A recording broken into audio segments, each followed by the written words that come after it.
Push-ups are one of the most fundamental bodyweight exercises and are very popular. The movement is simple, can be done everywhere, and it's very effective because you are using a lot of muscles at the same time. Sounds good, right? The problem is that a lot of people concentrate on quantity instead of quality when doing push-ups. To avoid this, you should focus on these 4 points to make your push-ups perfect. Let's start straight with the number 1, the body position. A push-up is not only a triceps, chest and shoulder movement. Most people neglect their tension in the abdominal muscles, the hips and the legs. Often they form an arched back and have a leg and body tension. To avoid this, tilt your pelvis backward and keep your butt squeezed tight. The movement gets a lot harder with this, but it's also more effective. The second point is the arm position. The arm position doesn't really matter in terms of the perfect execution. A perfect push-up can be done with a wide or a narrow grip, but it's important to place your wrists in a nearly vertical line under your shoulder when you do the standard push-up. There are still exceptions for that rule, for example when you are doing pseudo planche push-ups, which puts the focus more on your shoulder. Or when you're doing sphinx push-ups, which are a triceps dominant movement.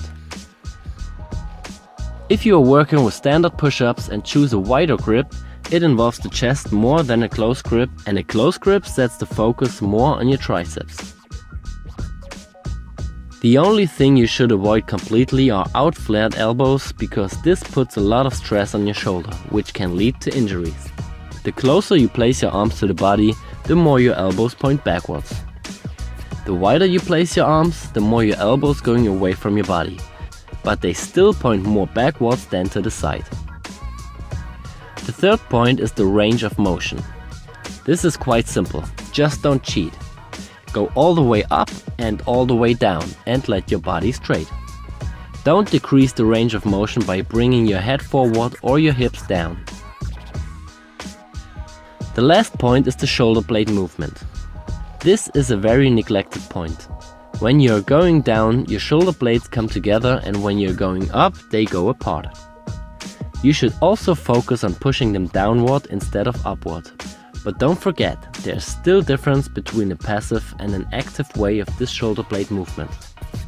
If you are too weak in the shoulder girdle, your shoulder blades come together because you are not able to hold your body against the gravity. You can see this especially at the top of the movement. When you are going down, always focus on the tension and an active shoulder blade movement. Don't let yourself fall down into your structures. If you consider all those points and try it on your own, you will notice that it's much harder to do. Maybe your amount of maximum repetitions will drop, but that doesn't matter. Always focus on quality over quantity, and you will be rewarded with progress and a healthy body. If you have any questions to this topic, just leave a comment. Thank you, Alex.